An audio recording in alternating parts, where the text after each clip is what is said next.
Welcome to Flask Purpose, the only show on the internet where two guys jump into the conspiracy theories of the world, both military and government alike, and solve them for you. Chris, how are you doing during this pandemic? I'm doing well. It's kind of sucks being on lockdown, but I'm making the best of it. Chris, you're in Queens, New York right now, and you know that 5G is being blamed for the coronavirus spread. Obviously, naturally. Yeah. Chris, how much do you know about the 5G coronavirus theory? Next to nothing. All I know is that somebody apparently hurt themselves. Were they trying to burn down a 5G tower? Yeah. That is the latest craze right now, is burning down 5G towers.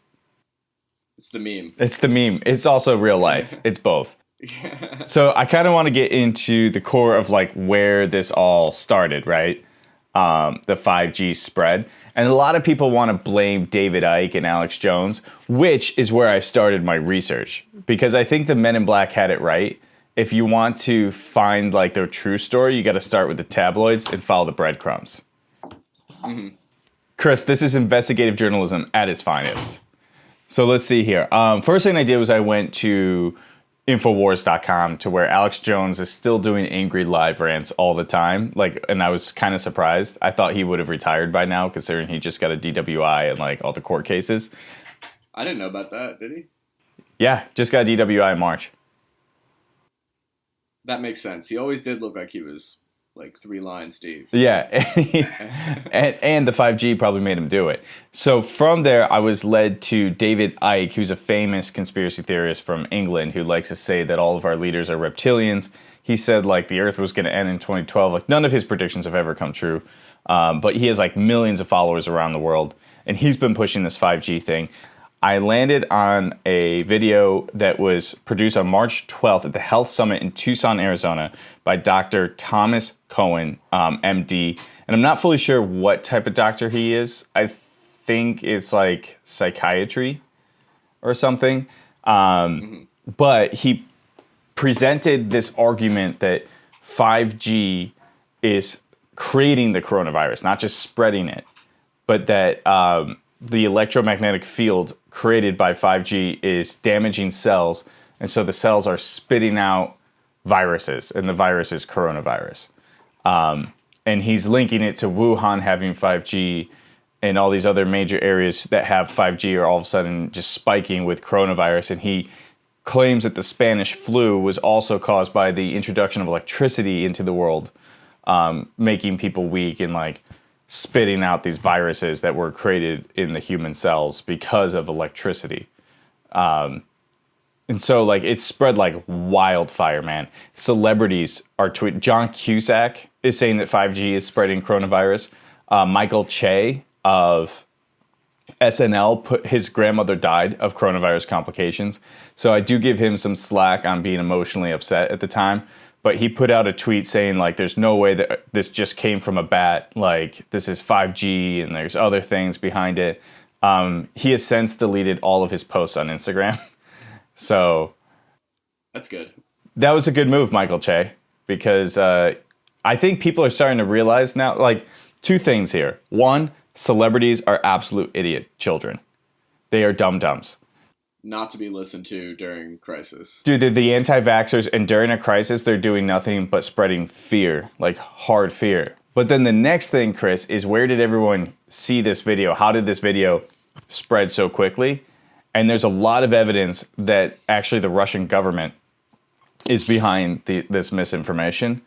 The Russian Times specifically, and there's even like this reporter at the Russian Times who's like been pushing it hard, but I'm not going to name her because I don't want people to go there and start drinking the Russian Times Kool-Aid, which the Russian Times, just so everyone knows, RT.com, is a Russian state-funded news channel. It's not at all.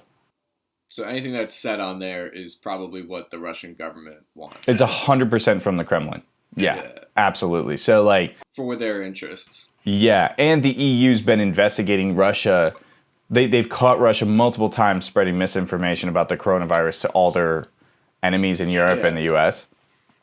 They're using this as a excuse or like an opportunity to undermine the US. Right, exactly. And it's kind of working right now because you have people burning down 5G towers. And the train, the guy derailed. He was a train engineer, right? And he derailed His train. giant locomotive machine off the rails and trying to crash it into a ship. Which ships and trains very far apart. Not that's like trying to crash a car into a plane. Like, He's watched way too much Fast and Furious. Like yeah. this is part of the problem right now, Chris. It's like people are looking at stuff that isn't real, like conspiracy theories in movies, and they're like, "Oh, that I can do that. That's real life." Right. If I burn down 5G towers and ruin everyone's sweet, sweet service, I'll end coronavirus and be a hero against some shadow evil corporation. Like it's like they think That actually would make a great movie ending, though. it really would. I feel like we're writing the script to a new Resident Evil here, where Yeah. it's the what was that? The raccoon? What were they called? Raccoon City. Raccoon City, and it was the Umbrella Corps. So like right now, Verizon is Umbrella Corps, and they were unleashing 5G with good intent, but it's turning the people into monsters. But now they're realizing too that maybe if they tweak the frequencies, they can become superhuman. In a way, though, Patrick, isn't it turning us into monsters? It is turning Michael Che Less into less connected, more focused on our phones. But during this time, Chris, it's making us more connected when we would be sad alone. Double-edged sword there, my friend. But the thing is, Yeah. Chris, I got to ask you your gut reaction based off the theory itself. What do you think? I think that it's nonsense. It's the perfect conspiracy theory fodder because it's got all the elements for a conspiracy theory. Things that people know next to nothing about. So it'd be very difficult for someone like me. I don't know nothing about 5G. Right. If I wanted to figure that out, it would take me way too much effort.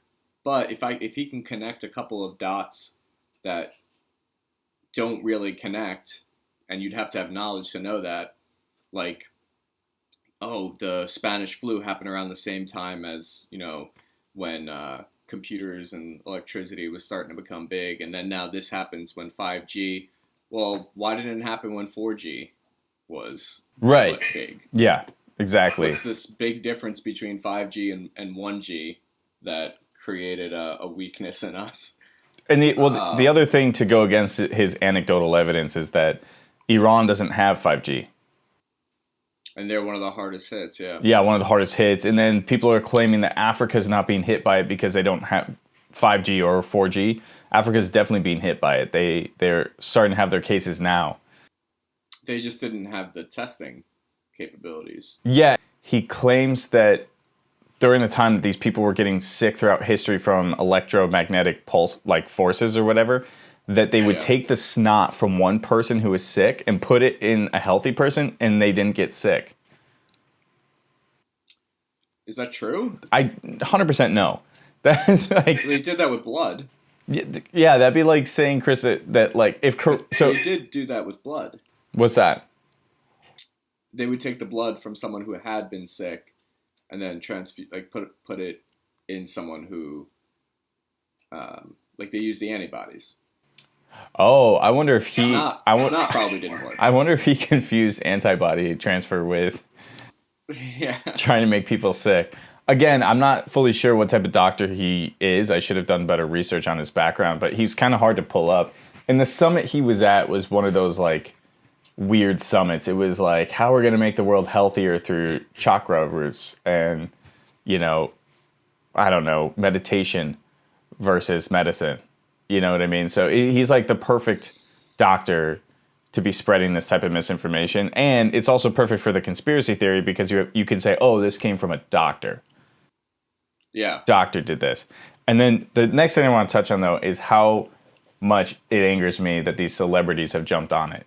They do have some level of responsibility for not spreading I think misinformation. I agree. Like, they have these huge platforms, and they all act like they're so brilliant. So scientists have debunked it. I'm at the Daily Beast trying to pull up. So MIA, you remember her? Did she do Paper Planes? Yeah. Great song. She's pushing 5G paranoia pretty hard. They also have a picture of Woody Harrelson. I forgive him, though, because he always plays crazy people, and maybe he is. all of the skills that make someone a talented performer like that are the same ones that make them not qualified for talking about science. Yeah, you're essentially you're really good at playing pretend. You're phenomenal at playing pretend. Yeah. And I'm wondering now if this is like this whole situation, both the pandemic and now coupled with actors and celebrities pushing conspiracy theories like this, is actually going to start to be the end of the celebrity age. And what I mean by that is not that there won't be rich actors and celebrities, but like, you know, in the 1990s, 80s, you would see a Arnold Schwarzenegger movie because he was in it. It was like you're going to see a Schwarzenegger film, right? Or you're going to see a Stallone film, or you're going to see a Bruce Willis film, or a Charlize Theron film. Like you're seeing the movie because that actor's in it, right? You don't even really care what it's about. You just love that actor so much. Whereas like things have already shifted to where you're seeing movies because of characters. Like you're seeing you're seeing Thor not because of Chris Hemsworth, but because of Thor. That's true, yeah. And they could swap out Chris Hemsworth. It's like James Bond. They could put a new actor in that role and boom. And they've been making more and more movies like that. That's true, yeah. Like with the Hulk, they swapped him out like 3 times. And no one cared. Nope. I still don't care. Godzilla's been just so many terrible movies. They keep trying to make it better. And they keep doing this. The Hulk? No, Godzilla. Oh, yeah. They get worse and worse. They get worse and worse. The newest one was complete awful, in my opinion. My point is that, like, I hope that Americans are starting to look at actors as just like actors and not as beacons of light that know more than anybody. And I think they already do feel that way, but I think this is going to spread it even more, especially Michael Che, and we'll put it up and make it available. But the Instagram that he took down where he was blaming 5G and stuff, he said, "Hey guys, it's me, Michael Che. Yeah, the one from TV." Like he had to throw it out there that like, I'm famous, I'm valid. So read my statement about 5G and how this didn't actually come from a bat. I think it goes to those performers' heads a little bit, especially the ones that are reading the news, because they start to, I think, a little bit forget that they're not the news, that they're not actually... Because Michael Che, because he reads the news Weekend Update. Like he does news jokes, so then he starts to maybe confuse a little bit that he doesn't actually put out information. And Chris, you worked at the Daily Show. Yeah, actually, I worked there when he was there. Did you? Oh, really? Michael Che was at the Daily Show. Yeah, I used to talk to him down. For anyone listening, was not at any level at the show where I had any say whatsoever. I was cutting apples, but I would get to hang out with the people there. And he was actually really a nice guy. The only funny thing I remember about with him was he was only there for 3 months. And then like he came on, everyone was excited. They got him set up, started putting him on the show, and then he got an offer from SNL. And he was like, bye. Well, I would say bye too for SNL. Yeah. Oh, it was huge offer for him. Everyone understood. Yeah. I think even being a writer on SNL is a game changer in someone's career. Oh, yeah. Yeah, he was going to be on every day on SNL. It was massive. Good for Michael Che, man. Do you think as soon as he got to SNL, he talked about the dangers of 4G technology, which was the new one? That's probably why they brought him on. Because they're like, oh, this guy knows how dangerous 4G is. Yeah. Yeah, he understands the 4G life. If you're a fan of conspiracy theories, military scandals, and government scandals alike, make sure you subscribe to Flask Purpose, the only show on the internet where 2 dudes drink alcohol and talk about all these things and come up with the definitive answers and solutions. Subscribe, follow, and become woke. Now, Chris, the last thing I want to ask you is New York City right now. What's the status update as someone who's living in Queens? Dude, this is going to sound really petty, but they shut down the laundromats. Did they really? Like, yeah, like all the restaurants, obviously, everything's closed, but I that kind of didn't bother me. Like, I've enjoyed cooking. Nothing has really changed that much in my life up until I was lugging my laundry bags down with my girlfriend like a block away, get there with like 3 giant bags of smelly laundry, and I look at the door and it's gated. The whole thing is shut, and that's like kind of like we don't have a washer dryer in the apartment. Right. So I'm like, what am I going to do? There's only one open within like 2 miles, and they have so many people bringing their laundry there that the clothing isn't going to be cleaned until like Saturday. So it it's getting worse and worse. Like you could tell from when it started, and then slowly things start changing, Right. and it starts to like affect your life a little bit more. Like at CVS, you go there and there's a whole line outside the store now because they don't only let a certain amount of people into the store at a time. So outside there's like tape on the ground keeping everyone 6 feet apart.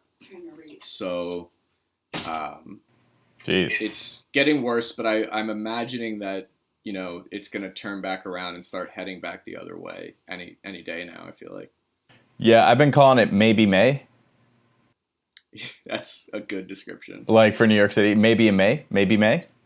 Yeah, how is it similar up there? Like I guess you probably haven't seen the outside world too much, but No, I have. I mean, like unlike you a few weeks ago when I saw it potentially getting hairy, I'm like, I'm bouncing. I'm going to the country. But I didn't realize I went to Buffalo, New York, so I'm a coward. But I'm in the suburbs, so I can go outside easily. Go for like long walks. There's like trails. Like my sister went for a hike the other day. Like just because there's so much space. Do you know what I mean? yeah. And with the grocery stores, they haven't started the blocking off as much yet, but they really should. Like, some of them are prepped for it, but they haven't like really been limiting people inside. I know Walmart and Target said that nationwide they're doing that. But the grocery stores here, like you can go, if you go on a weekend, it might be packed, which like gives me the most anxiety in the world. Like going into a grocery store now feels like going on a foot patrol into like a calm village in Iraq, and you just have that anxiety of like, is this really a calm village or are things gonna get stupid? And you see like someone getting too close to you and you're like, what's up with you, kid? And it's just an old lady. How much longer of this do you think before it would turn into rioting? Like there is a certain amount of time, right? Yeah. Where it would become a riot. I think it's when evictions happen. Yeah. I think it's when the evictions happen because right now there's eviction protection for like 90 days. However, It's been said that you still owe that money, right? Like it's not like you don't owe it anymore. And as soon as those 90 days are up, the landlords are going to try to get their money. And like if you're not going to have it, sure, there's going to be the Good Samaritan landlords who are going to let you stay because they understand. But a lot of them are just going to boot you, especially in New York. How long would it would take someone a while to catch up on, let's say 2 months or a month even of rent. Right.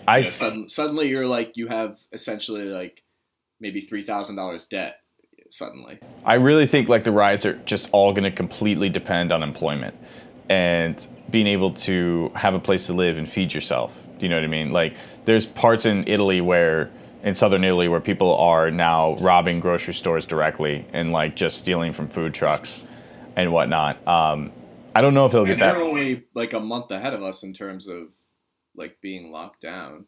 Yeah, I don't know if it will get that bad here. I just really the fear is like the really rural parts of the country, like low income, out in the middle of nowhere, like an hour to 2 hours from a hospital, like those people. Yeah. And then even in the cities, like they're saying in the Bronx, there's a lot of low income people who can't afford to social distance, like they're taking the train every day. So I think there could definitely be some class. Like not class warfare, but people being upset of like, why am I getting screwed when I'm considered essential? Like I'm being forced to go in. Meanwhile, my boss is at their country home avoiding this. Yeah. You know what I mean? This has definitely like made that more clear, the gap, the insane gap. Right. And like a lot of people are saying like the $1,200 check isn't enough, but the $1,200 check is based on minimum wage. So like I think a lot of people are realizing what that is, and then even when the president first said he wanted to reopen the country by Easter, I saw a lot of people upset, saying that he was just doing it for his rich friends who are like, we need to make the poor people go back to work. Who cares if they get sick because we're losing money right now, and so like people were viewing it as like they're forcing the most vulnerable and poor to go back and risk their lives for minimum wage, just so that they can be bringing revenue in for themselves. So like, but isn't it also good for them to get back to work? Like he's saying that if they don't go back, then that's another week or month without paychecks for everyone. Yeah, but I think what I mean by the class warfare, people were starting to view that as like they're just trying to feed the top by making low income workers go back to work. Meanwhile, they're not. Right, like this, like they're able to work comfortably remote. The leaders of the company, so it's just like I think it's definitely raised a lot of questions. I don't know if there'll be riots though, man. Like I really don't. It's hard to tell. I think Americans hopefully will rally together, but it's just when those evictions start, that's when I think it's gonna get a little hairy. Yeah. Hopefully they have it under control before then. That's why they need to implement the coughing police. So basically, these are a bunch of cops who have corona. Like 1 in 6 NYPD have it now. So when the riots start, they just run up and start coughing and licking on people. And I was walking down the street, and a homeless dude went out of his way to cough all over me. Yeah, actually, right before I left New York, a homeless guy got on the train and did like 4 really hard, dry coughs, and then looked around and started laughing at everybody. Was it the same dude? Maybe. I don't know. Like, that's exactly what he did. He was like, cover your mouth. Like, yeah, and like, I don't know. Maybe they're already immune to it because they're saying that I think they're getting a kick out of this. They're like, I'll see you guys at the bottom. Yeah, I'll see you at the bottom. You're just one bad day away from being me. Like, can't wait to have new friends. Like, this will be fun. Yeah, I don't know. Hook me up when you get evicted. Yeah, give me a ring-a-ling. Like, or they're just more like, they're like, oh, you guys are starting to see how the 5G is bad too, because a lot of them are mentally ill and believe the whole world's out to kill them. So, like, yeah, they're like, oh man, I have so many new friends now. And so maybe he thought you're a friend now, Chris. Like, I have that approachable look to most homeless people. I look like one of them. You're a very approachable guy. I give you that. So I think, Chris, final thoughts on the 5G conspiracy theory. Yes. I think completely irresponsible of the people that are spreading it around. But ultimately, probably just a phase that people will probably forget that we even thought. That we were so crazy to think 5G was doing that. Yeah, my final thought is people need to stop burning down 5G towers because that affects our sweet internet service. And celebrities, really, I hope they're held accountable a little bit. Like, Verizon should be able to sue them for spreading this further for damages caused. We should be getting out there building 5G towers. Yeah, John Cusack should be forced to go build some 5G towers along with Michael Shea. And Michael Shea needs to be reminded that, hey, you're not real news. You're an actor and a comedian. That's all you are. Like, we love you. We love watching you. You're very entertaining. But stop trying to push people to burn down 5G towers. Also, Verizon has a lawsuit against you for damages. Like, so, I mean, I really do wish, it'd be great if Verizon went after every celebrity that's been pushing this for damages. Because I think they could. I don't know. I doubt they would. I just talked like, I just did a full Trump. I bet they could do it. I don't know if they'll do it, but they can do it. We'll see what happens. Like, that's what I just did right there. Just a full on. All right, Chris. Well, I'm glad that you're safe and we solved the world's problems today. Let's do another, we're going to do another recording later and not in the morning so I can have whiskey in my glass. Right now I have coffee. Yeah. I'm a coffee boy. But do you like the wine setup? Look at this. I do. Look at that. Isn't that fancy? Those are nice. Yeah. On the next episode, I'll pour my whiskey in this guy. That is a fancy whiskey glass. Right? It's a little dusty. Maybe I'll wipe it down first. We'll pour in that one. I think that'd be lovely. I also have this Ministry of Ungentlemanly Warfare glass. Oh, that one's sick, yeah. Yeah, I don't know. I'll decide. I'll let the viewers decide. They tell us what glass to drink out of. And I also want to know what everyone's thinking about the 5G conspiracy theory. On a scale of 1 to 10, how dumb is it and why? You better let us know. And if you say that it's true, I'll still read your comment. But I disagree with you. 100%. All right, dude. Well, I'm going to hang up on you. Not because I hate you or anything. Bye, boo-boo. Bye, boo-boo. Subscribe.